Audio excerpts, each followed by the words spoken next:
Okay. We are live on Facebook. Hello, Facebook. Good evening.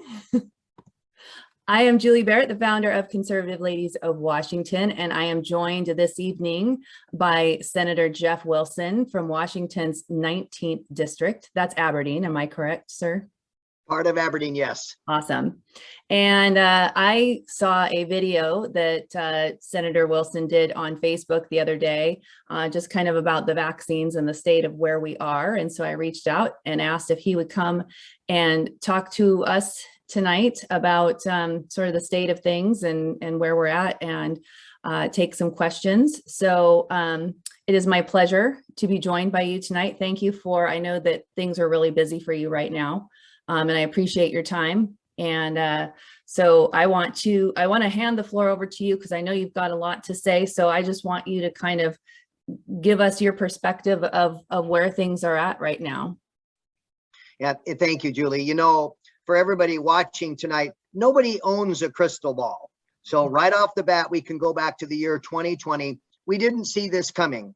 And now that the cards of the deck have been dealt to us, it's unfolded over 550 plus days now of one person called the governor operating under emergency rule to tell us that emergency powers are the extent of how things were going to operate.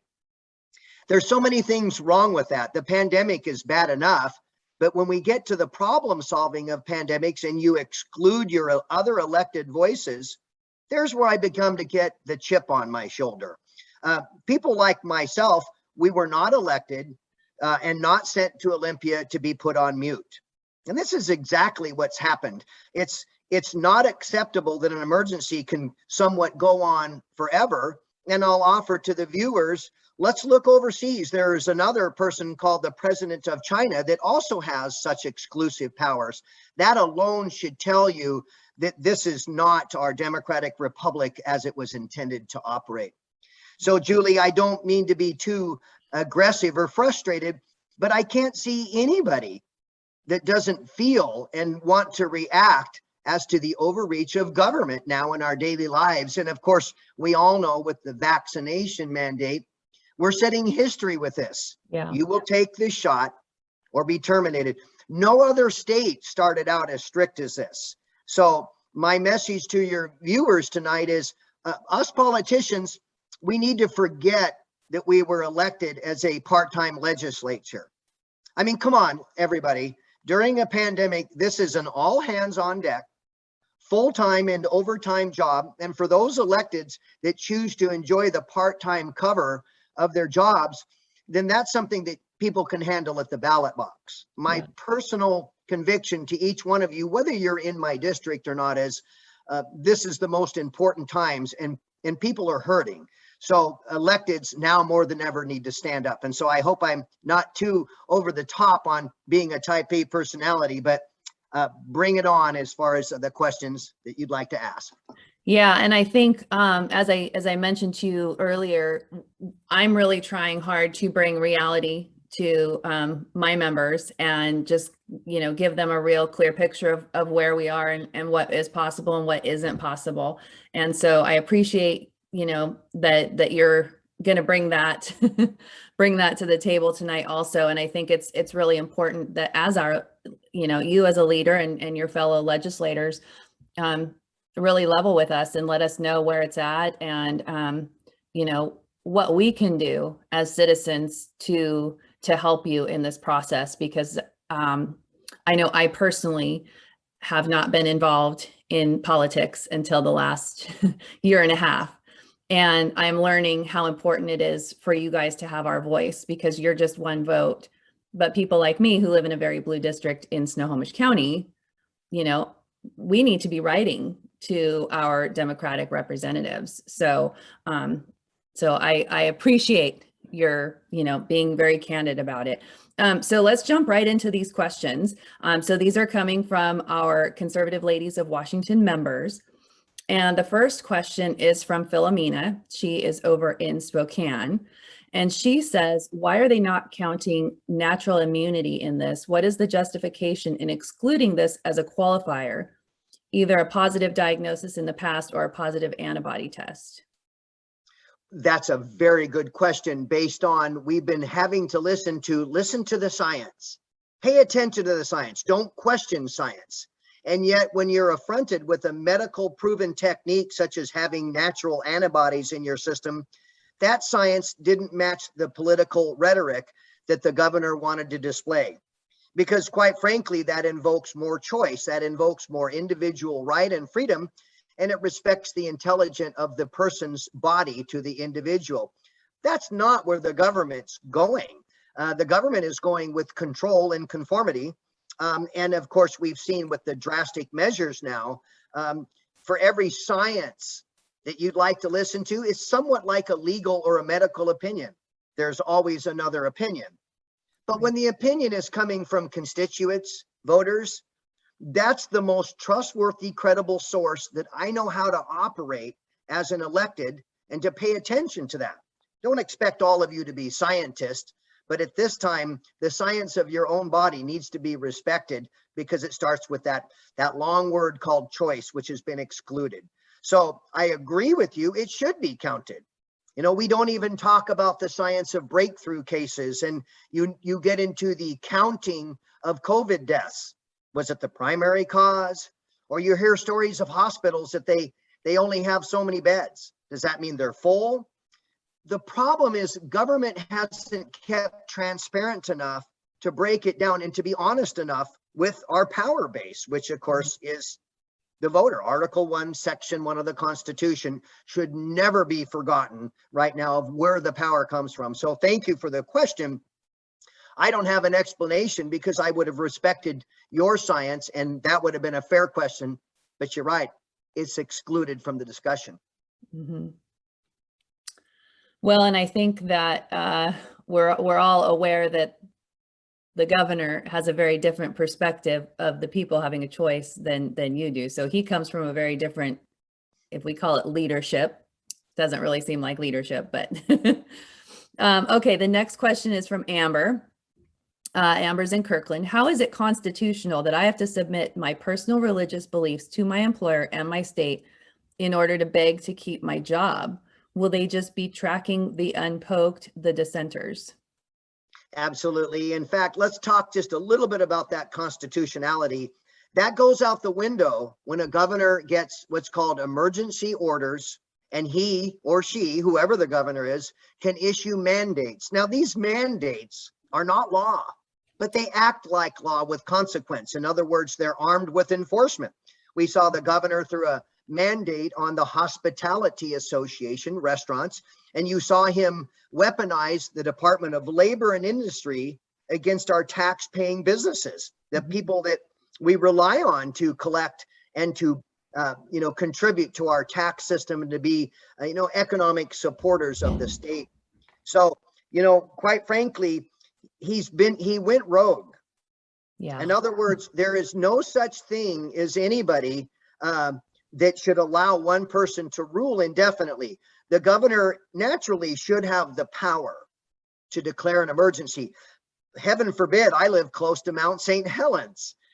There's tsunamis, there's natural disasters when your governor does need to act in the form of emergencies. The problem is that after that comes resolutions, proclamations, and now mandates that do circumvent law.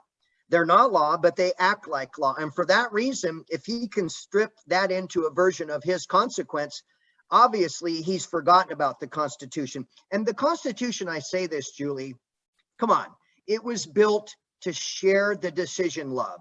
It was built that not one man, not one woman would rule, and that decisions would be made collectively. We respect elected positions, and that's critical to how America was founded. So what you're seeing is a governor that's kind of turned on his turn signal, and he's turned it away from the Constitution, and he's allowing himself to do this. And for that, my respect is not there for him in this matter. I think you and much of Washington. In regards to the governor's emergency powers, can you talk a little bit about what happened in 2018 or 19? there was some kind of legislation about that. Can you talk to us about that? Yeah, there was always a little bit of pre-war discussion in the legislature. Now, I was not there at that time, that said that the governor, has these powers. What should we do about it? But the legislature didn't act on it until my first day on the job.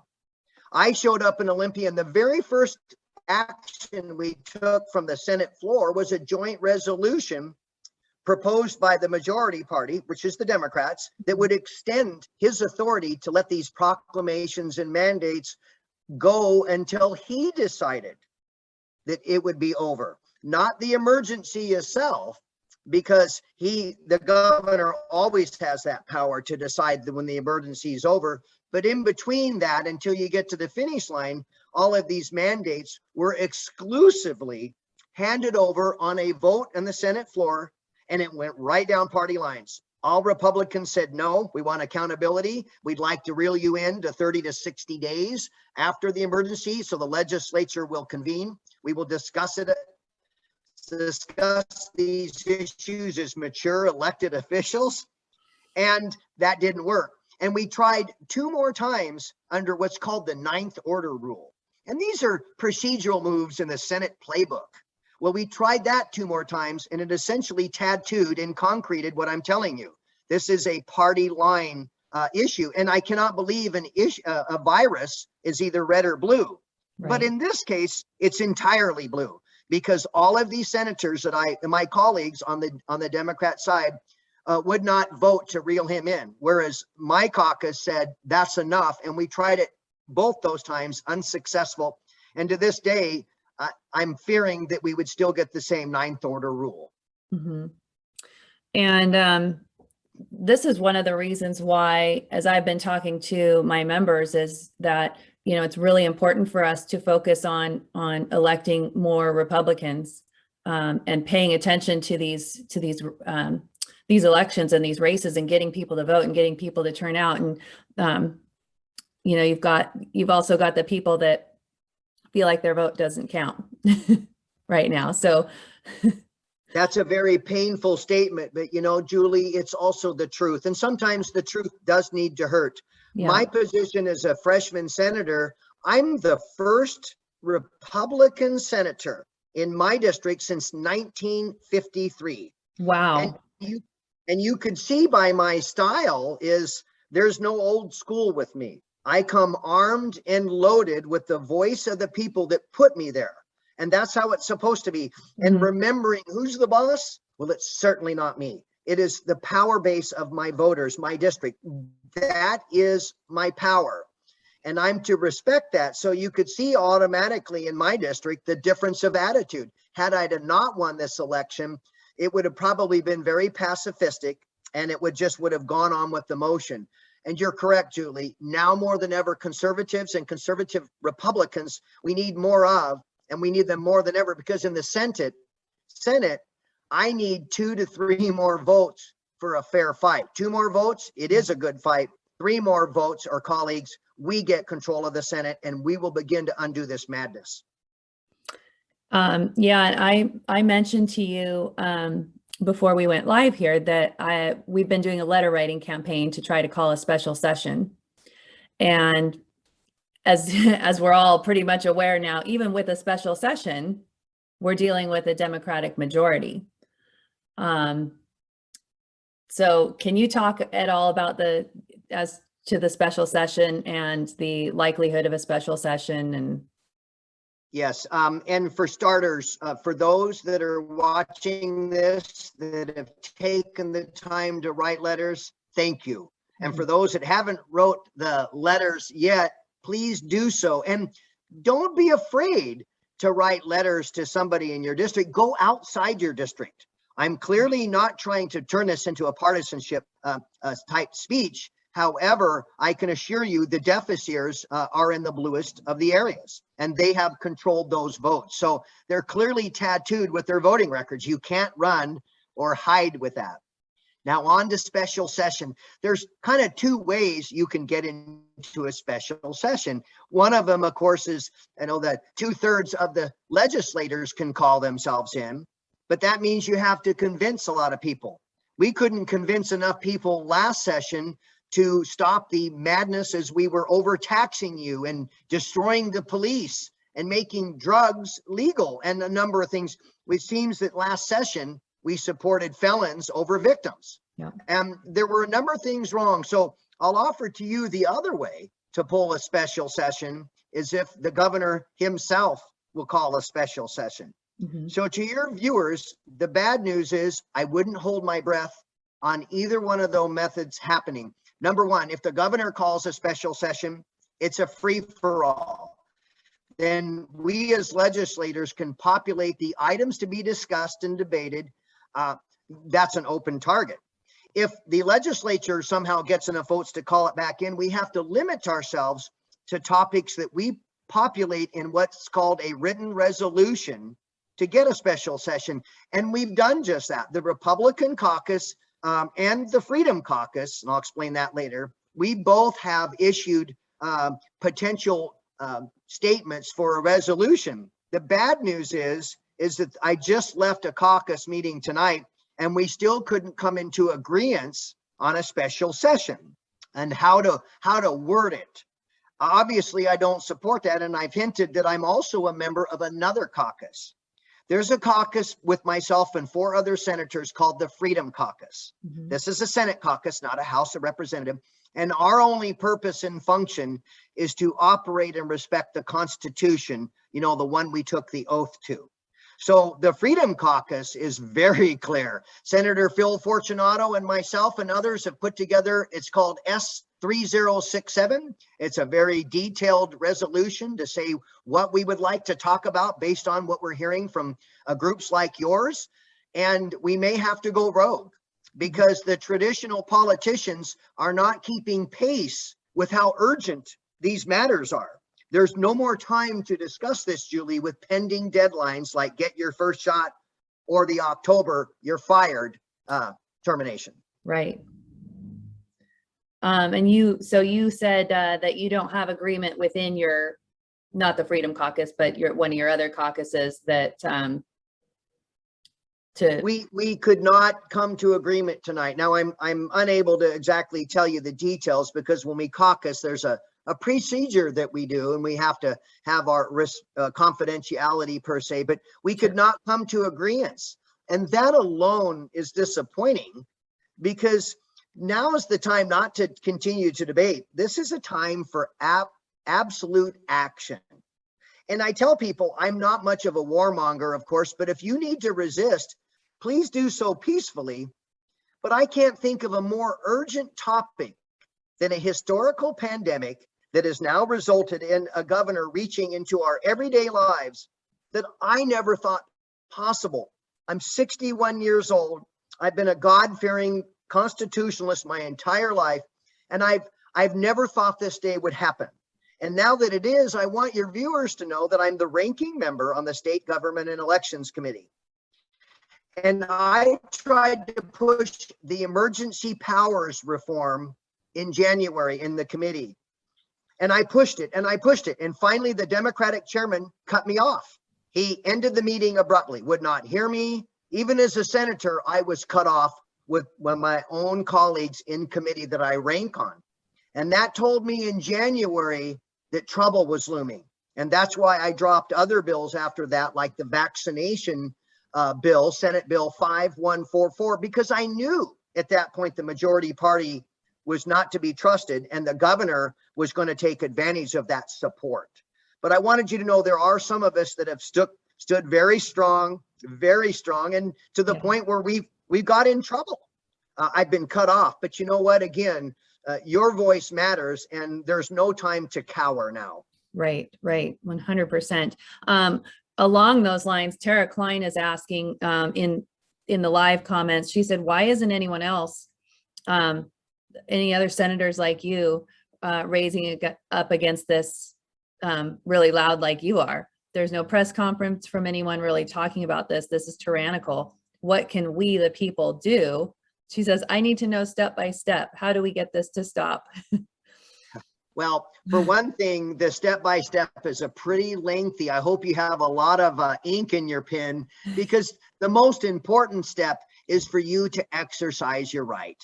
You know, and I'm grateful to be on this meeting tonight, because I know people that tune in, they want to do that. And so please exercise your right, make sure your voice is heard. And of course, the obvious one is choose wisely at the ballot box. You need deep conservatives that will stand up and respect that oath, not somebody that gives a good speech, looks good, has a nice sign. You need to really vet your candidates and truly know who you're putting in office, because sometimes a lot of us are bad actors that can't cut it in Hollywood. And getting to the truth of who is going to represent you, that's one of the biggest decisions you can make. And if you don't believe me, look, now it affects your everyday life. Yeah. Some one man is telling you whether you're going to have a job or not and how you're going to support your family. He doesn't care. He forgot the ability to compromise and offer compassion. And that's what we need to do. And Julie, there are 5 of us in the Freedom Caucus: Senator Jim McCune, Senator Doug Erickson, Senator Mike Padden, Senator Phil Fortunato, and myself, and we won't budge. So stay tuned we're dropping our own special session resolution. We will not be silenced by anybody, and you will see major press releases come out of the Freedom Caucus here, starting as soon as, I hope, before this weekend. Okay, awesome. That's good. You just mentioned about, you know, being fired, and Kelly Rees is asking, what can we do if our employer is mandating the vaccine? What do you recommend in this situation? You know, what you need to do is to seek some clarity. It's one thing to say, take this and shot and be quiet. Don't be quiet. You need to ask those questions of your HR department. Where's my exemptions? Remember, we're all granted a medical exemption or a religious exemption. The problem is when the governor makes a mandate, he blew it. He didn't order out all of the state departments to standardize a form. So the question is hard to answer, because you may work for Department of Transportation, a state agency, and your HR department may tell you something different than, say, Department of Ecology, if you're an employee there, or you're a jail officer. And the chaos that it's created is, well, what form do I use? How do I do it? And I'm hearing stories now of people being interviewed, maybe interviewed to the point where they feel like they're on trial to explain their religious beliefs to somebody that's in an HR department, or to explain to somebody in the department that says, well, you can't have a medical exemption because I'm going to ask you, have you ever taken medicine before in your life? An aspirin, a flu shot? Yep. And that disqualifies most everybody, because you took medicine. Therefore, your medical exemption obviously appears to stand for life. Nobody voted on that. Nobody went to Olympia and passed a law. This is made up mandates that comes with chaotic consequences, because people are confused. Besides being scared, when you ask them, well, what can I do about it? You first need to get clear answers. I ask people to document and keep a record of what you're going through. Because again, the deadline is truly October 18th. And by the way, if this is some sick joke by our government to bluff you into getting a vaccination, this is nothing short of political skullduggery. And I call poppycock on this all the time. So I want you guys to know that please stand up for your rights.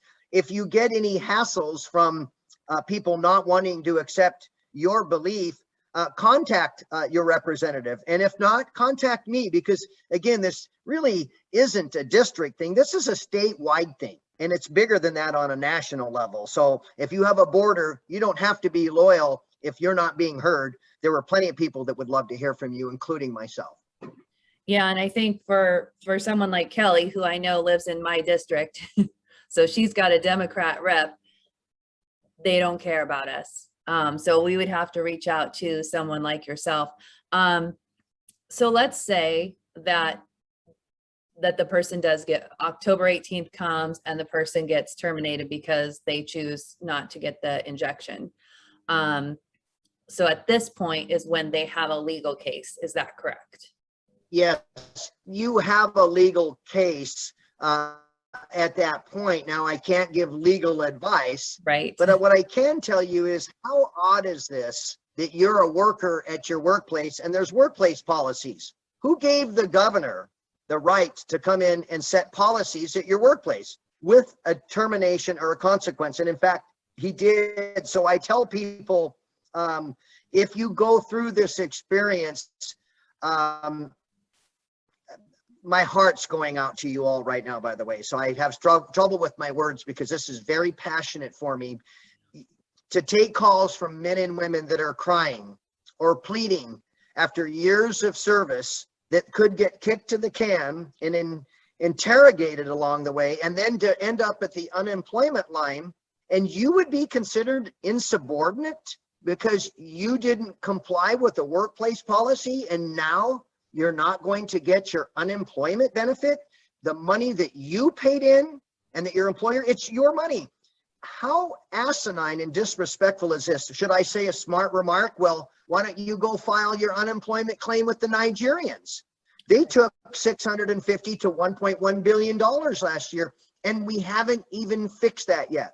I'm one of the people that is working on that inquiry with ESD. And of course, the ESD will not escape my wrath until we get answers. And Susie Levine, we're not done with you yet. And that's not a threat. That means if the process has been disrespected, you can run to Washington, D.C. and work for the Biden administration. You're still going to be held accountable for what you did under your watch last year.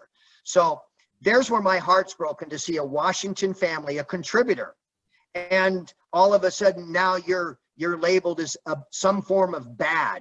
No, we're not bad. There's no such thing as bad. And for that, everybody, I'm very sorry that you go through that. Well, and you know, someone brought up the point in a discussion we were having in our group the other day, that most of the people who are choosing not to get vaccinated have been the ones that have been working through this whole pandemic, because they aren't afraid. They're making healthy choices. They're boosting their immune systems. They're not afraid of COVID. And so they've been working through it. And now they're going to be the ones that are going to get punished if they choose not to get. You pointed out we've sent some bad impressions to people. Stay home. I'll pay you money to stay home. And in cases, you'll make more money staying home.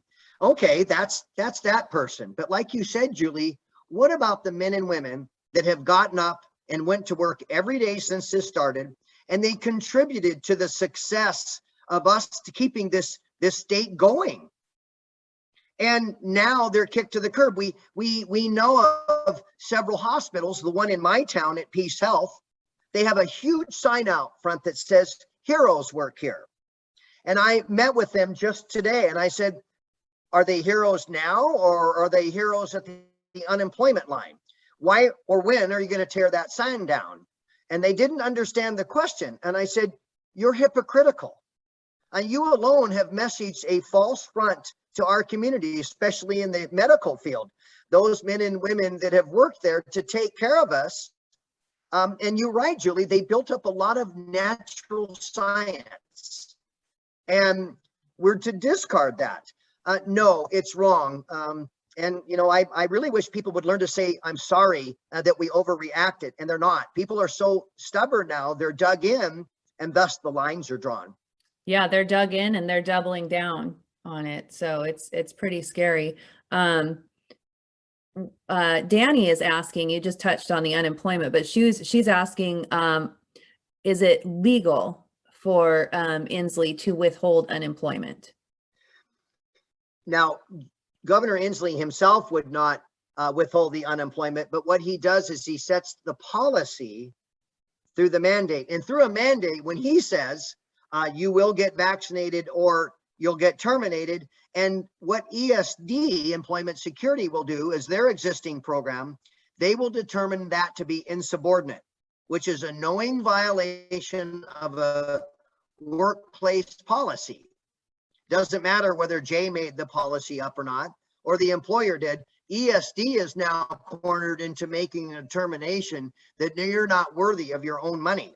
And you did nothing wrong. You know, it's completely ludicrous to be tolerant of working for an employer and complying with their policies. And then one person butts into that business and says, no, I'm going to tell you what the policy is. He doesn't work there. He hasn't worked there. And yet his overreach, we saw him do it with landlords and tenants. You don't have to pay your rent. And I'll tell you what, Julie, from day one, when we came out with one of these first silly slogans, stay home and stay safe. Yeah. I never agreed with that. Are you kidding me? I always tell people to stay safe. You put your seatbelt on, you wash your hands before dinner. If you have to wear a mask, at least wash the darn thing. But in return, never stay home. You are not to be told to not live your lives in a free society like this. So from day one, Inslee and I did not get along, and we've been tortured with slogans. Flatten the curve. Once we get to a certain threshold, there's no such thing as a promise because he doesn't know what he's promising. I guess he'll decide that tomorrow when he makes it up. Yeah. It's very discouraging.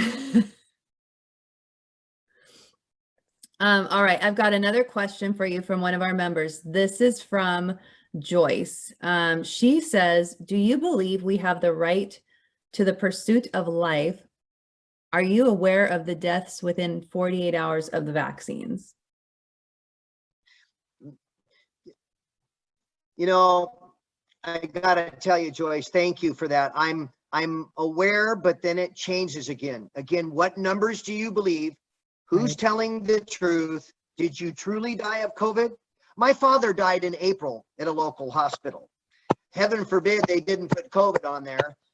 And for that reason, they're not to be trusted with the numbers because, again, there's no standard.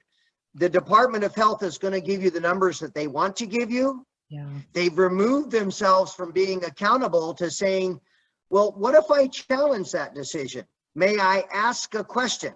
Did all of these people die of COVID as the primary cause, or was there a secondary cause? And questions like that. What about breakthrough cases? We've obviously proven the science to be pretty much farce. And I tell you why.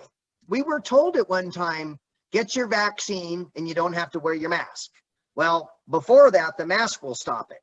And now we know for a fact that even if you're vaccinated, you could still get the COVID. You could still die. Right. And Julie, moving forward is the scariest part of the reduction of our liberties that I'm most fearful of are two things. Number one, are we not hearing talks of booster shots? Heaven forbid if they're mandating a COVID vaccination, and we know it doesn't cure the COVID or completely keep you from getting it. So they're talking booster shots. Well, what's the game plan for that? And then secondly, we're starting to hear things about show me your papers of vaccination. And Julie, I don't mean to go too far off topic with you, but let's face it. We live in a state that was declared in 2019 by the same governor that we're a sanctuary state. So it is against the law for us or law enforcement officers to walk up to somebody and say, you show me the papers whether you legally can be in this state. Are you an undocumented, illegal alien? You can't even ask that. But now we're slowly breaching the topic of it's okay to ask a hardworking Washington citizen for papers to show proof of vaccination. Do you see the double standard and the hypocrisy? Where is our sanctuary to respecting the Constitution? There's why I'm angry. And those are the two things I fear coming up. Sorry about that, Joyce. I get very fired up on this because these questions, I wish I had better answers.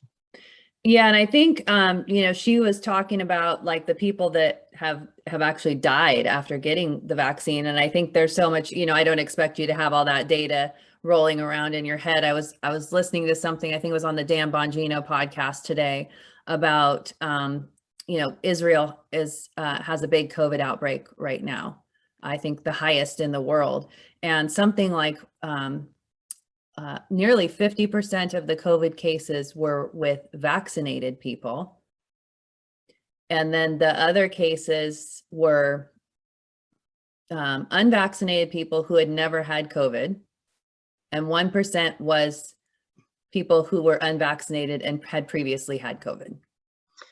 I'm not going to sound the alarm game, Joyce, but these people that have been vaccinated that get the COVID, they're breakthrough cases, and some of them are dying. And in fact, I don't have the exact numbers, Julie, but they are going up. I called both of my hospitals in the district today, the two big ones, and I asked them for their numbers on breakthrough casualties and breakthrough positive tests. And I asked them how they got to that information to report it to me. And both of the hospitals told me different methods that they use to explain these numbers. Earlier on tonight in this broadcast, I pronounced shame on the governor for not standardizing the information, because it's turned into storytelling. Right. You don't know who to believe. And even I, as a senator, couldn't get a straight answer today from either one of these hospitals in my district, a very large district of 5 counties, and I became confused. So someplace between confusion is the illustrious illusion of where's the truth. Right. It's just a number. Give it to us. Yeah, and that's what I think there's a lot of people like myself. I'm not anti-vax. I've been vaccinated, but we're not getting the truth. And so that's why I think the majority of people are reluctant, is because we know we're not getting the truth. And there's, we are seeing some studies that make people hesitant about getting it. Something you alluded to, and something that's kind of coming up in the comments is, show your papers, and businesses that, we've got, like, there's a huge list of restaurants in Seattle, which I never even go there anymore because it's gross, but where you have to have papers to be able to dine there. I think you mentioned that you've got a bill that you introduced either last session or you've got it ready to go. Can you talk a little bit about that? Yes, I'm very proud of that. And I want all of you to know, on January 12th of this year, 5 of us were so concerned on where we were going with this. Remember, I had already been cut off trying to demand discussions on emergency powers. Remember, I'd already been on the floor and been through 9th order rules where they weren't going to budge. So by January 12th, 5 of us put together a bill called Senate Bill 5144. And in that bill, we forecasted exactly where we're at now. And we prohibited that you would be terminated for failure, or a consequence like that would not be allowed. And what you do with bills, we thought it was a great bill. So we turned it in. We get the code reviser, and then we shop it, and it goes to a committee. And it ended up on the committee it was supposed to, called Health and Long-Term Care, which is in the Senate. I can't speak on the House. And then they immediately sat on it. Well, why would they sit on it? One more time, when you're in the majority in Olympia, you control the chair of the committees. Even ranking members like myself, I'm still a minority. So the chair and the vice chair of the Democratic Party took that beautiful bill.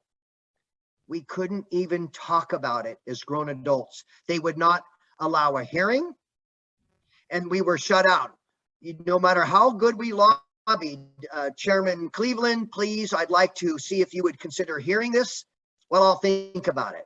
Well, we thought about it for 4 months in a long session, and basically that bill is still there, sitting in a shelf, going nowhere. And for that reason, I'm very, very unhappy with that, because the Senate Rules Committee is the same way. So I will tell you that even under emergency powers and issues like that, we had the largest turnout of people. Remember, a couple of years ago, we were all ticked off over hairdressers. Could they rent out their chair? And on a Monday, women and men in that profession stormed the Capitol, and the electeds thought that scared us. There's a huge volume of citizens that are storming the Capitol. Well, guess what? On just alone emergency powers, we had 1,632 people sign in as a panelist just to talk about this. This was set to engage a much bigger theater than any hairdresser issue. And I knew that. And a lot of us back in January said, we're in trouble. We went to our leadership. We started writing bills. I can't speak for the other senators or representatives. I don't know what they were thinking, but to some of us, the writing was clearly on the wall that a governor was going to run with this because he no longer had a leash on him. He was free to roam. And that, Julie, that scared me. And it should scare all of us. And look at where we're at now. Yeah. And it does scare all of us. And I think, you know, you're even more aware than the rest of us, but we see this as, you know, we've got a Democratic majority, and they're going to make sure that this bill doesn't go anywhere. And so, you know, I don't know to what degree you can talk about that, but, you know, I think we're all feeling like, you know, we've got great people like you who are fighting, but you're outnumbered. You know, I mean, that's the reality. It's like I say, it's odd that a lot of the career politicians simply have dug in, and they've never been through a pandemic before. And I thought, as the new guy, this is going to work out great. I show up, never been a senator before, and here I am in Olympia, and I thought I would be the years of my lack of experience would be a handicap. Oh no. In fact, it's proven quite the opposite. When we went into session this year, we went into session on TV, a virtual session. Mm-hmm. Fences were put up, helicopters flew around, National Guardsmen, state troopers, Thurston County Sheriff, and a number of police agencies were on site to keep the public out. And we operated on TV like Hollywood Squares. And that alone was another warning sign that the closed sign had been put up by the majority party. We don't want you to see what we're doing. We don't want you to participate. And under the cloak, and cover of the COVID, look what we did to you. Capital gains tax. We invoked taxes on you from cap and invest to low carbon fuel standards. We penalized every man and woman in the state. In fact, there wasn't a tax we really didn't get you with. We doubled your document recording fees. You have the most expensive cell phone fees in the country. Your fuel could go up over $2 easily in the next couple of years, at least. We crammed down a employment tax, and we hid it under a health and long-term care tax, where you're going to get a rotten little benefit of $36,500. And you're only going to get just this much time, a little bit of window to opt out. See, everything we did to you, we did because you weren't there. You couldn't question us. I looked up in the rafters and you weren't there. In fact, I protested.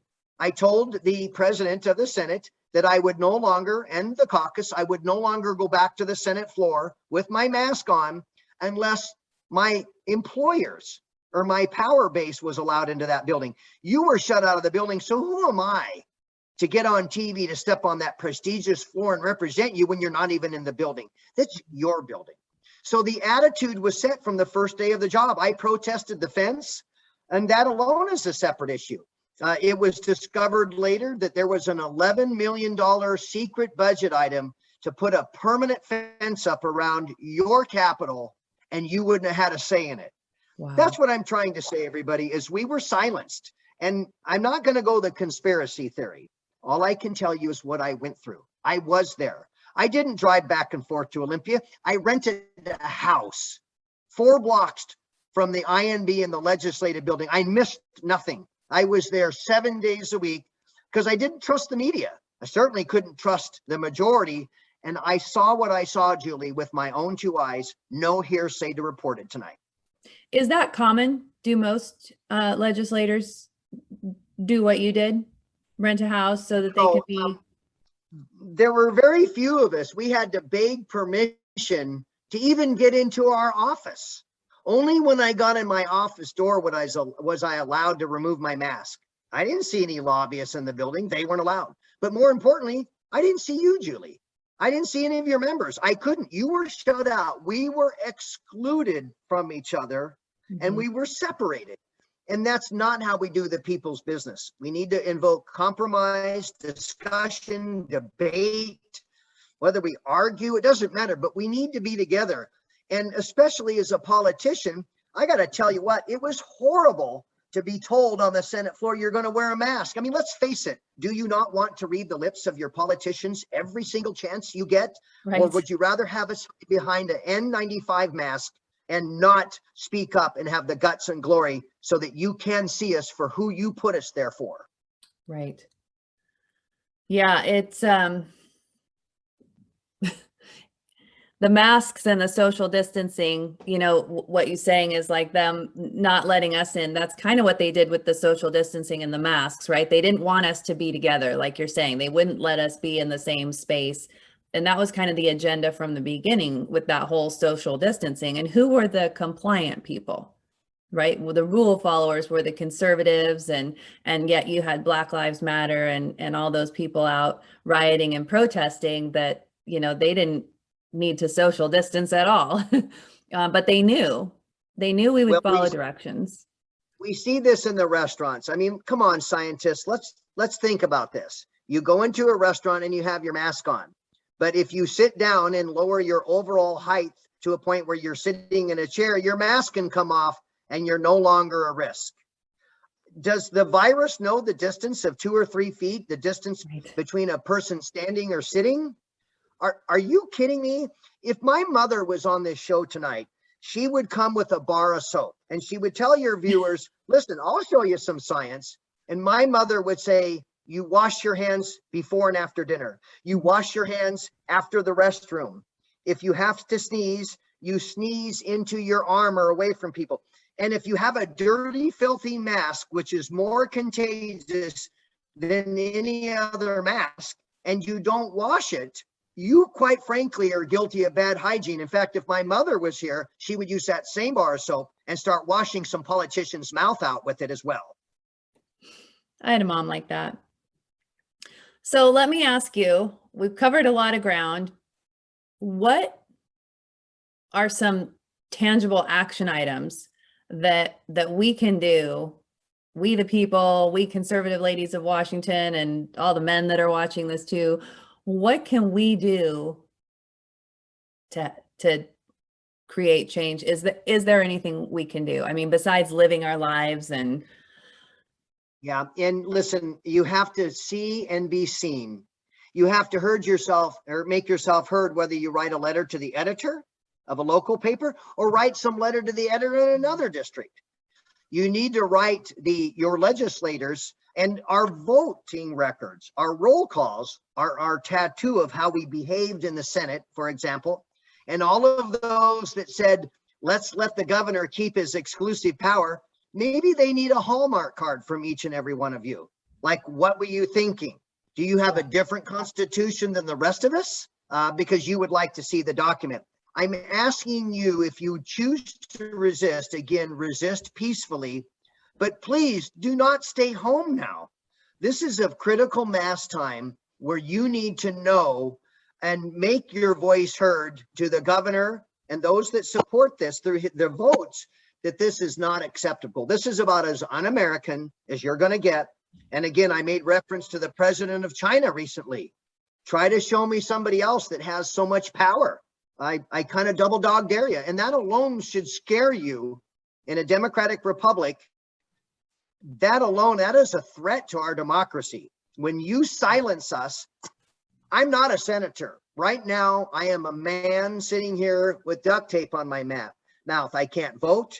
I can't even drop bills now until effectively and shop them until January. That doesn't do you any good. That's why we have to act now. You'll see me out there flag waving.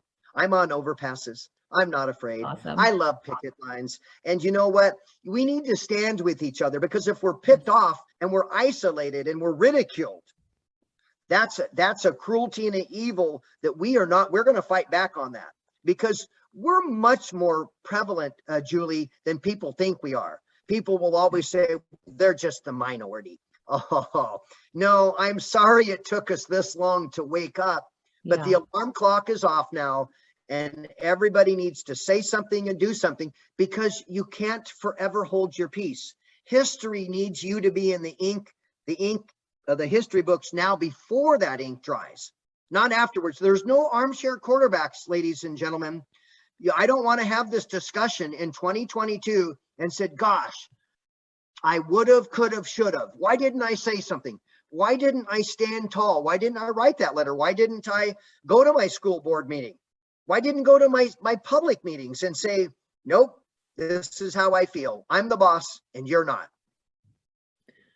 Yeah, I think, one of the things that's really important during this time is to do things with other like-minded people, whether you are, joining a group like ours, or you're doing rallies, or you're doing protests or school board meetings or something where you will find more people like us, because there's power in numbers. And so we gather strength, right, from each other to continue the fight. And I like what you're saying about if you're going to resist peacefully. And for me personally, I'm done wearing the mask and I'm done playing the mask game. And so I'm choosing to only go places where I know I can go and shop without a mask. And so I think we're just at that place where we need to make that choice, and we need to reward businesses that appreciate our rights and our freedoms, by giving them our money. And then we don't, the ones that are caving to this tyranny, we don't. I mean, that's really, we're kind of at the place where we have to vote with our dollars. Yeah, and because of our, we're very capitalistic, but I tell people to be akin to conservative fellowship. Mm-hmm. If there's a time to be close with somebody of like-mindedness, heavens now, please do so. And be respectful of each other. There's nothing that hurts me more when I see a conservative attack a fellow conservative, because right now the lines are so clearly drawn. We must act. And to this Saturday, I'll be in front of a particular hospital protesting. I actually set my schedule to make sure I'm at these events, because if I hide and just write a newsletter, that's one thing. But if I show up and offer words of encouragement and support, and I listen to my bosses in the field, we're going to go further along on this. And they're trying to separate us. They're trying to bully us and intimidate us with this October 18th deadline and whatnot. No, we're going to work on our own time frame right now. But I ask that we just stay together on this. Please join up with other conservatives. And you're not alone. Yeah. And in fact, I think that we're going to surprise everybody very soon. Next year is full of elections. And this senator is very happy if I just get 1 or 2 to 3 more seats flipped. It's a game changer. So those districts that are coming up next year that are blue, that are open, if they turn red, I will actually be able to take your power and make your voice count through law. Okay, so since you mentioned that, and I know we're getting close to 9 o'clock, and I want to respect your time, and I know you've had a long day, so I want to let you go here in a minute, but you talked about election, and people in the comments are also talking about elections and the election integrity. So for people who are feeling that, we have to have, election integrity before, we're going to be able to change anything, what do you have to say about that? Okay, the last elections that we went through clearly showed that our election system is far from perfect. Now that takes time to fix. I serve on state government and elections. In fact, there's a bill coming up that I'll be dropping with another senator very soon on increased security measures, signature verification, and a number of things to try to give back voter confidence. The problem is that government works at the speed of government. Right. By the time we move that through committee, that probably won't even get affronted next year, maybe the year after. So don't wait for that. You show up in mass to the polls next year. You make sure that every one of your neighbors, families, and friends votes, and you get that ballot drop next year. And I'm praying that it includes the color red. And don't act childish and misbehaving, such as BLM and Antifa. Those groups are not law abiding, and they're not our friends. This is the wrong way to do things. We're going to show these people up with a very conservative movement in mass. And that's what I need you to do. I need you to get to those ballots, because all these reforms that I'd like to do, they're going to take some time, and I'm outvoted already. And you can imagine what I'm going to do in the committee this year. But until I get a majority, it's going to get tough for me to get it to the finish line. please, everybody, give me 1 to 3 more senators in the conservative arena, and we get it back. And on the House, I'm not sure of the numbers, Julie, but elections matter more than ever. Your vote is critical more than ever. There's problems with the election system, of course, but I think we can overcome those. And don't get defeated. And I also tell people, don't get too hung up on spilt milk either, because time doesn't wait. We have a presidential election coming. My heavens, that's 3 years away. We're not going to wait for that. We need Senate seats tomorrow in the state, is what I'm saying. Yeah. So in your voter reform bills, is there something about voter ID that's tied into all that? Yeah, I've considered a lot of the voter ID, but it comes with that, again, the backlash of what's called a fiscal note.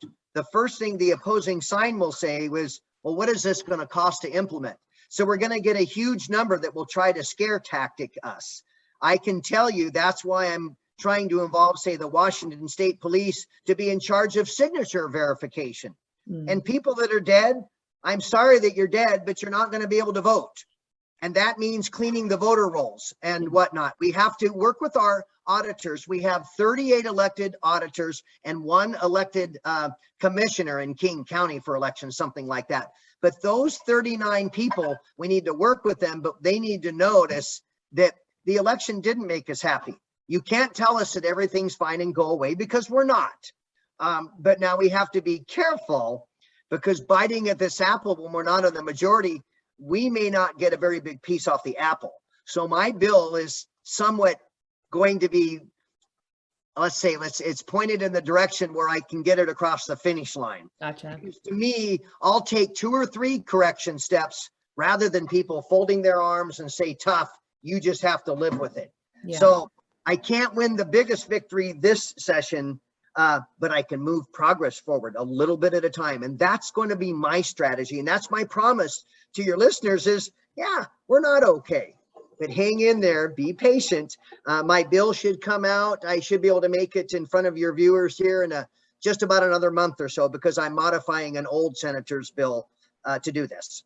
Awesome. Well, and I like that you said, you're being strategic. I think that's something that, the Democrats are very good at being strategic, and it's our turn. We need to get on that strategy game. So is there anything that you, any advice or favors that you would like?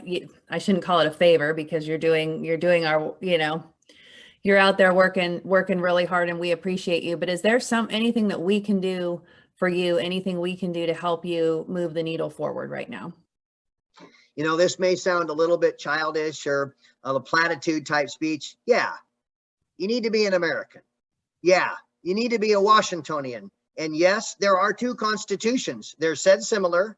The sovereign one is the federal one, but it doesn't matter. Here's what you need to do. Get familiar with that form of a political Bible. It matters. And also have faith in God. Faith is something we're missing. The family values. And we need to coordinate together. Now is our turn to take back this cause. I think we've been too silent. We've been out organized. I'm sorry the Republicans haven't held hands and stopped I-5 in Seattle. Right. We shouldn't do that. Those are for those people that are lawbreakers, and they need to go to jail or have a consequence. We need to outsmart them and move into the 21st century of being a conservative. Utilize what you're doing, Julie. You're having a Facebook Live. You can't do enough of these. Yeah. Keep people involved, have meetings, have groups, whatever you can do to tether us. The problem, it usually seems with conservative is, oh, we're out there and we're a huge number, but we got to find a way to hook up with each other. This isn't a dating game. This is a game of everyday liberty that's at stake. So if you do need to start dating a fellow conservative, you do that. And I mean on a friendship basis, of course, politically. But put aside our Republican differences, because the big picture here is, again, your freedom. And we're facing tyranny. We want our choice back, and it's going to matter. So it's only going to matter if I can hear you and nobody puts you on mute. Right. So true. So true. Well, this has been a really great conversation. I appreciate you taking the time to chat with us tonight. The Facebook feed is all lit up with lots of comments, and people are thanking you, and really appreciate the time that you took with us tonight. So I want to thank everyone for joining us. And we had a great discussion with Senator Wilson tonight, and we will, if he'll be willing, we'll have him back again. With Good night, pleasure. And everybody. thank Yes. you for caring. I'll be back. Awesome. Okay. Thank you. Julie, thank you. There's nothing worse when I don't have a good enough answer. You know, I'm 61 years old. I know you're intelligent, and I know that we both have passion overloads, but it hurts. Again, I've looked like Tammy Faye Baker on some cast because you don't have an answer that people deserve. And that's the worst thing, when you can't explain it to them. And I do believe that's part of the plan, to confuse us. Yes. But I am so grateful I met you. I'm sorry, I've never went into politics until I was 55 years old. I became a port commissioner. And then I took out this old guy that was a Democrat that wouldn't know anything of what truly people wanted or needed. Like I told you, the first guy since 1953 in my district. So I'm here to tell you, you're not getting rid of me. I have 3.3 years left, and I'm very hyper. And I will not stop, Julie. So thank you. I owe you the thank you. And I'm not running for anything. I mean that sincerely, because we're not alone.